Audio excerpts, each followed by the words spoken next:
Last lecture के अंदर, मतलब कल के लेक्चर में हमने स्क्यूनेस को डिस्कस किया था। ओके, टाइप ऑफ स्क्यूनेस हमने लिखा था, जिसमें there are two type of skewness, positive skewness and negative skewness. अब दोनों को एक एक करके समझते हैं। Very first, positive skewness.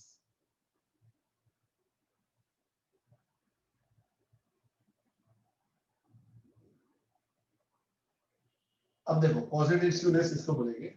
Positive skewness में right tail will be elongated.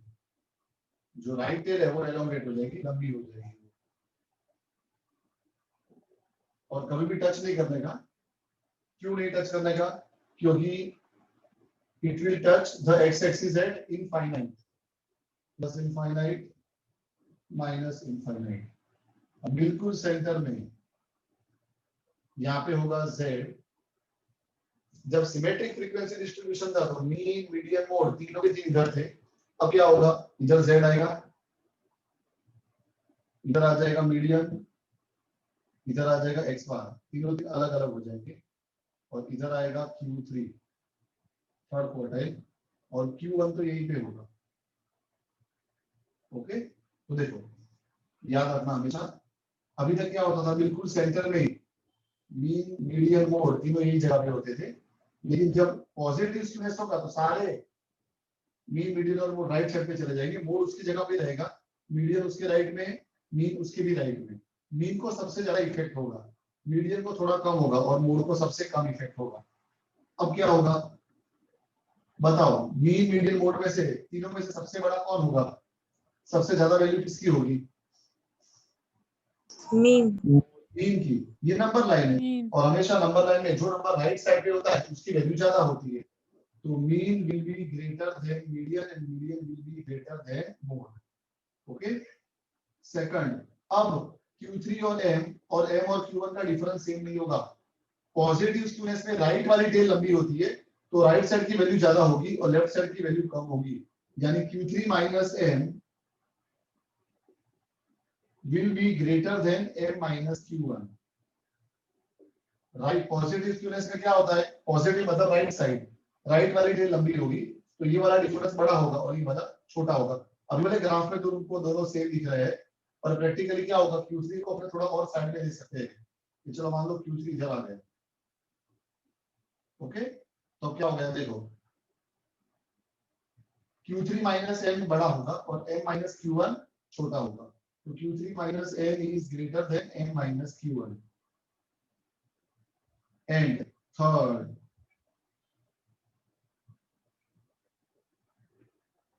Right tail is elongated. Okay, right वाली टेल लंबी होगी। पॉजिटिव स्क्यूनेस पे right tail will be elongated. Any doubt? No sir. No sir.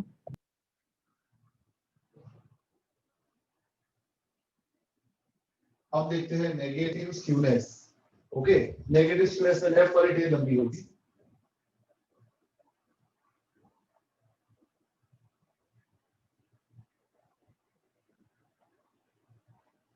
Okay, अब Z अपनी जगह पे रहेगा। Z के लेफ्ट में आ जाएगा M, M के लेफ्ट में आ जाएगा X बार, और उसके लेफ्ट में आ जाएगा Q1, और ये है Q3 minus infinite plus infinite.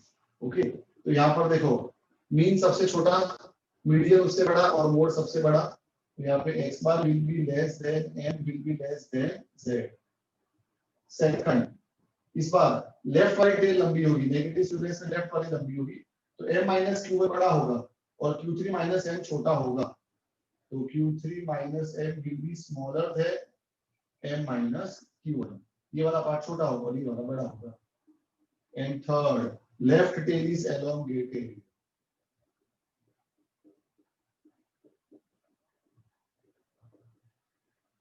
Understood? Yes or no? Yes sir. Okay? Yes sir. तो चलो इसका हम स्क्रीनशॉट ले लेते हैं, फिर हम आगे बढ़ते हैं।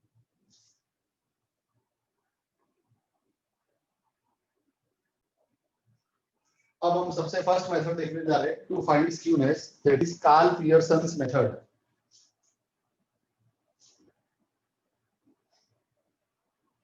methods to determine skewness. Very first is Carl Pearson's method.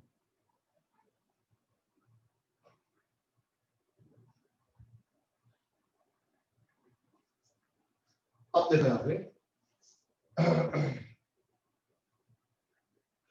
अब कार्ल पियर्सन मेथड जो है, Karl Pearson method is based on mean, median and mode. जो कार्ल पियर्सन मेथड है वो किसके ऊपर बेस्ड है? मीन, मीडियन और मोड के ऊपर बेस्ड है. Okay. For a skewed frequency distribution, for a skewed frequency distribution, क्या होता है? अगर स्क्यूनेस होगा फ्रीक्वेंसी डिस्ट्रीब्यूशन में तो क्या मीन, मीडियन और मोड तीनों इक्वल होंगे? नहीं होंगे. नहीं होंगे. नहीं होंगे. इस बार will not be equal to m, will not be equal to z. अब ये तीनों में से सबसे ज्यादा इफेक्ट किसको होता है? तो सबसे ज्यादा इफेक्ट होता है मीन को. Mean is the most affected measure of central tendency. Why? Because mean considers all the observation in calculation. अपने मीन की फॉर्मूला क्या है? Sigma xi upon n. तो सारे ऑब्जर्वेशन को प्लस करना पड़ता है. ओके. तो ऑब्जर्वेशन में जरा सा भी चेंज होगा तो मीन को सबसे ज्यादा इफेक्ट होता है. तो mean is the most affected observation. और मोड तो क्या है? मोड को कोई ऑब्जर्वेशन से लेना देना ही नहीं है. बस जो सबसे हाईएस्ट ऑब्जर्वेशन है या जो ऑब्जर्वेशन की फ्रीक्वेंसी सबसे हाईएस्ट है वो हमारा मोड. बाकी तो दिखते ही नहीं हम. ओके. तो mode is the least affected measure of central tendency. तो मोस्ट अफेक्टेड और लीस्ट अफेक्टेड ये दोनों का जो डिफरेंस होगा वही स्क्यूनेस होगा. स्क्यूनेस का मतलब इरेगुलरिटी. अगर स्क्यूनेस नहीं होता तो ये दोनों बिल्कुल सेम होते, और ये दोनों जब सेम होते तो ये दोनों का डिफरेंस कितना होता? अगर ये दोनों सेम होते, मोस्ट अफेक्टेड और लीस्ट अफेक्टेड, तो दोनों का डिफरेंस कितना होता? 0 होता. यस और नो? यस. Yes sir. 0 हो जाते. लेकिन ऐसा नहीं है. स्क्यूड फ्रीक्वेंसी डिस्ट्रीब्यूशन में मीन और मोड दोनों सेम नहीं होते हैं. तो दोनों के बीच का जो डिफरेंस है वही तो स्क्यूनेस है. ओके. तो स्क्यूनेस की फॉर्मूला क्या बन गई? Skewness equal to x bar minus z. Okay. ये हो गई स्क्यूनेस की formula. Difference between most affected measure of central tendency यानी mean and least affected measure of central tendency यानी के मोड. और coefficient of skewness, coefficient of skewness को हमने j बोलते हैं, small j. And j equal to x bar minus z upon s. Standard deviation आएगा divide by standard deviation. Coefficient, और coefficient आ गया तो coefficient is a relative major. इसका कभी यूनिट नहीं होता. It is a relative major. ये हमने आगे भी डिस्पर्जन चैप्टर में डिस्कस किया है. पता है ना रिलेटिव मेजर? क्योंकि देखो अगर अपना ऑब्जर्वेशन सेंटीमीटर में है तो x बार माइनस z का आंसर भी सेंटीमीटर में आएगा, स्टैंडर्ड डेविएशन भी सेंटीमीटर में आएगा. सेंटीमीटर ऊपर नीचे कट. ओके. जबकि स्क्यूनेस जो है इट इज एब्सोल्यूट मेजर. अगर हमारा ऑब्जर्वेशन सेंटीमीटर में है तो x बार माइनस z का आंसर भी सेंटीमीटर में आएगा. इसको बोलेंगे एब्सोल्यूट मेजर. एब्सोल्यूट मेजर मतलब जिसका यूनिट होता है, और रिलेटिव मेजर मतलब जिसका यूनिट नहीं होता है. ओके. तो स्क्यूनेस की दो फॉर्मूला आ गई कार्ल पियर्सन मेथड में. x बार ढूंढना, z ढूंढना और s ढूंढना, ये तीनों हमने आगे चैप्टर में कर दिया है. चैप्टर नंबर 3 में हमने पढ़ा how to find out mean, how to find out mode. और चैप्टर नंबर 4 डिस्पर्शन में हमने पढ़ा how to find out standard deviation. तो बस चैप्टर 3 अपॉन चैप्टर 4 करना है. Any doubt? No. No, sir. हाँ. लेकिन अब देखो कुछ सिचुएशंस ऐसी भी होती है जहां पर हमें मोड नहीं मिल सकता. पता है ना कब नहीं मिल सकता मोड? बताओ. If mode can not be found, ऐसा कब होता है? मोड कब नहीं मिलता है अपने को डायरेक्ट? मैंने बोला था जब मोड पढ़ाया था तभी बोला था. मोड दो सिचुएशन में हमको नहीं मिलता है डायरेक्ट. कौन सी वो दो सिचुएशन? पहली सिचुएशन है when class length is unequal, unequal class length होगी तो अपने को मोड नहीं मिलेगा। और दूसरा when maximum frequency is more than 1। Okay, maximum frequency एक से ज्यादा बार रिपीट हो रही है, क्योंकि अपने जब मॉडल क्लास ढूंढते हैं तो मॉडल क्लास किसको बोलते हैं? हाईएस्ट फ्रीक्वेंसी के सामने वाली क्लास। और मान लो हाईएस्ट फ्रीक्वेंसी 2 बार हुई तो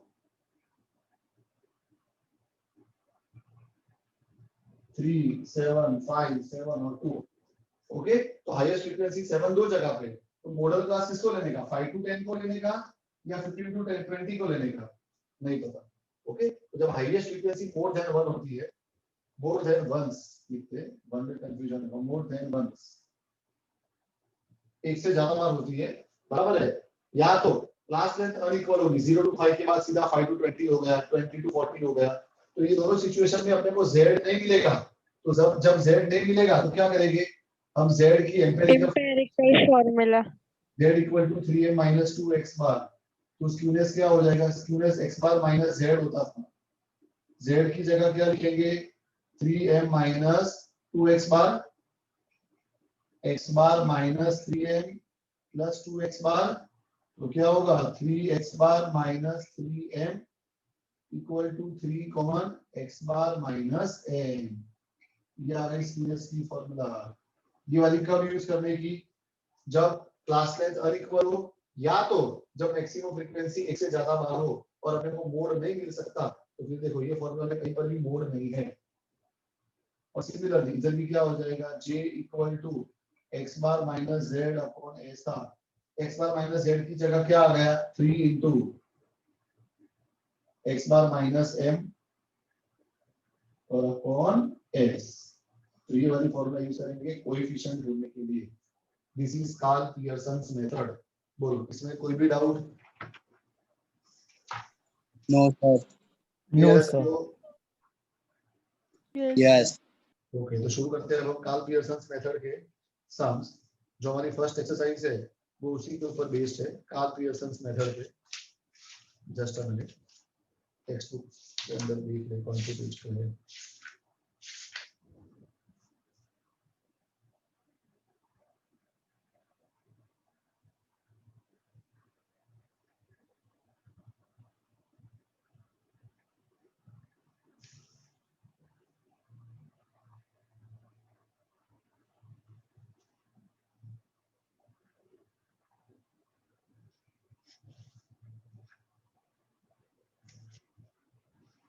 कार्ल पियर्सन्स, देखो ना कौन से पेज पे है। हाँ, 195 195 पे। तो पहले इसका हम स्क्रीनशॉट ले लेते हैं। पेज 195 सब निकालो, हम कार्ल पियर्सन्स मेथड से सम करेंगे। कार्ल पियर्सन मेथड जो है वो किसके ऊपर बेस्ड है? तो Karl Pearson method is based on, बोलो किसके ऊपर बेस्ड है? Mean median mode mean median mode के ऊपर। ओके,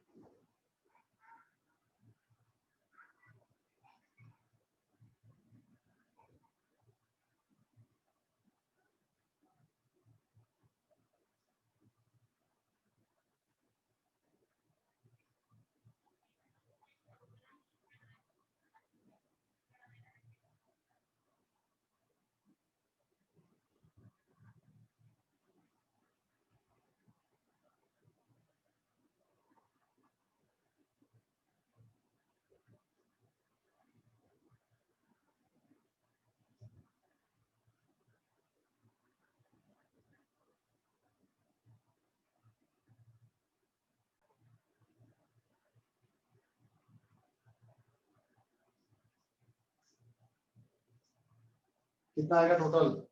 1.5. कितना? 1.5.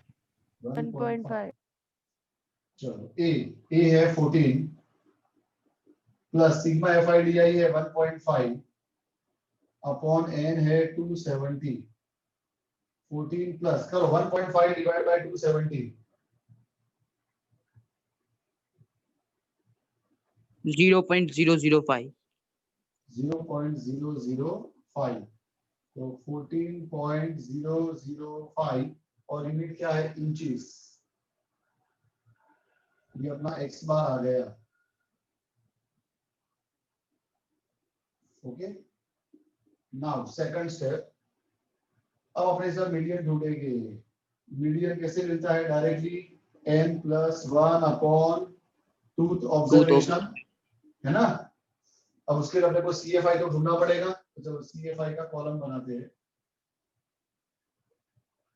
5 plus 20 will be 25 plus 30 will be 55 plus 47 कितना होगा 102 102 plus 56 कितना होगा 158 plus 56 कितना होगा 214 240 plus 37 251 plus 16 267 plus 3 270 7 ओके। चलो n plus 1 upon tooth observation, n अपना 270 है, 270 plus 1 271 upon tooth observation, बोलो कितना आएगा 271 upon 2 135.5 135.5 135.5 ऑब्जर्वेशन। अब बताओ 135.5 किसके बीच में आएगा, इन दोनों के बीच में आएगा, है ना। yes yes yes yes sir sir less than 1 minute बाकी है। ओके, तो इसके नीचे वाला मीडियन होगा, यानी मीडियन कितना आ जाएगा बोलो 14 इंचेस, यस और no. yes yes sir yes sir. yes अपने स्टैंडर्ड डेविएशन ढूंढते हैं, रिजॉइन हो जाओ उसके बाद, ब्रेक के बाद। हाँ लेट अस कंटिन्यू, m आ गया। अब स्टैंडर्ड डेविएशन फाइंड करते हैं। स्टैंडर्ड डेविएशन में भी अब शॉर्टकट फार्मूला यूज करेंगे। क्या है formula, sigma fi di square upon n, ऊपर लिखता रहेगा नहीं, बोलो क्या है स्टैंडर्ड डेविएशन की फार्मूला, याद है किसी को। हाँ क्या तो बोलो। yes sir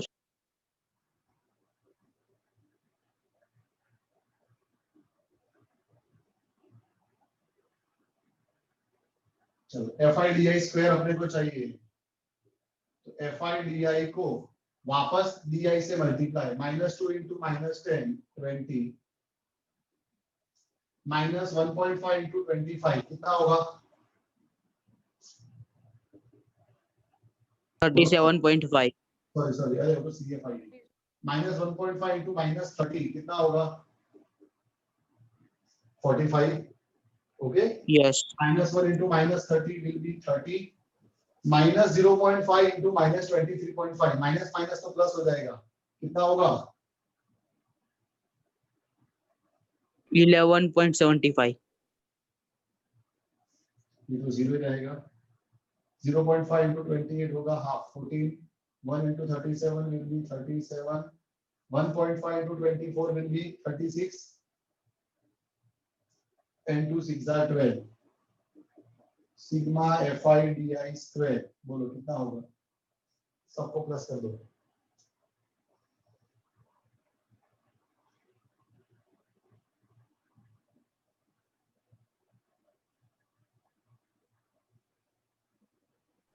two zero 5.75 205.75 बराबर बोला है ना। yes sir 205.75 divided by n है 270 minus sigma fi di, sigma fi di तो 1.5 था, डिवाइडेड बाय 270 का स्क्वायर। चलो इट इज इक्वल टू, पहले ये दोनों को डिवाइड करो, 205.75 divide by 270,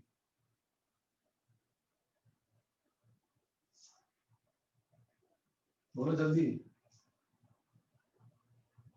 0.76 0.76 minus 1.5 divide by 270 करो, जो भी आंसर आएगा इनटू इक्वल टू करो, डिवाइड करके इंटू इक्वल टू करो। 0.00 आगे बोले 0.00 के बस बाद इतना ही है। बाद में 4 जीरो है, 0 पॉइंट के बाद में 3 है। 0 पॉइंट के बाद 4 0 है, फिर 3 है। यस अब बोलना है। यस चलो दोनों को माइनस करके उसका रूट निकालो, दोनों को माइनस करके रूट निकालो।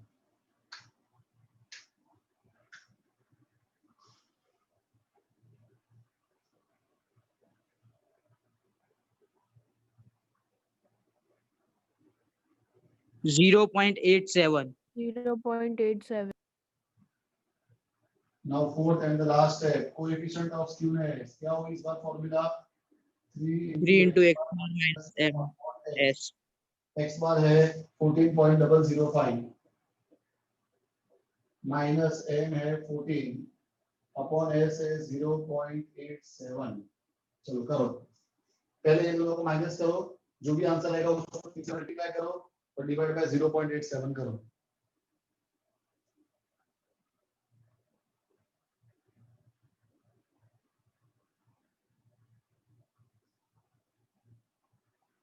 जीरो 0.02 फाइनल ना, सब कुछ हो गया ना? यस देखो इस बार भी हमारा आंसर पॉजिटिव आया है, मतलब पॉजिटिव स्क्यूनेस है। अपना आंसर जितना जीरो के नजदीक आएगा उतना स्क्यूनेस कम है, तो अच्छी बात है। ये जे जितना कम हो उतना अच्छा है, जितना जीरो के पास में है उतना अच्छा है, और जितना जीरो से दूर आएगा स्क्यूनेस उतना ज्यादा है, इरेगुलरिटी उतनी ज्यादा है। अंडरस्टूड? यस ओके, तो अभी यही तक रखते हैं, बहुत सारे सम्स है और बहुत सारा टाइम है, तो नेक्स्ट लेक्चर में हम आगे कंटिन्यू करेंगे। आज हमने जो दो सम देखे हैं, दोनों ही सम डिस्क्रीट डेटा थे, मतलब यहाँ पर डायरेक्ट अपने को वैल्यूज दी थी। एक बार हमने फर्स्ट वाली फॉर्मूला से किया, जेड वाली फॉर्मूला से, और एक बार मीडियन से, है ना। अब आगे सम्स है वो क्लास वाले बड़े सम्स है, तो वो नेक्स्ट लेक्चर में आगे कंटिन्यू करेंगे। आज यही तक रखते हैं। होमवर्क इसका जब नेक्स्ट टेस्ट का लेक्चर आएगा तब सबको ऐप के अंदर तब तक सबमिट कर देना है, तब तक कभी भी कर सकते हो, कल करो परसों करो, जब भी करना हो। अपना लेक्चर नेक्स्ट फ्राइडे को आएगा, तो फ्राइडे को लेक्चर से कम 1 घंटे पहले सबमिट कर देना। तो तुम 5 मिनट पहले करोगे तो होमवर्क नॉट डन ही माना जाएगा उसको। चलो bye all of you, have a nice day. Bye Bye, Bye, sir. sir.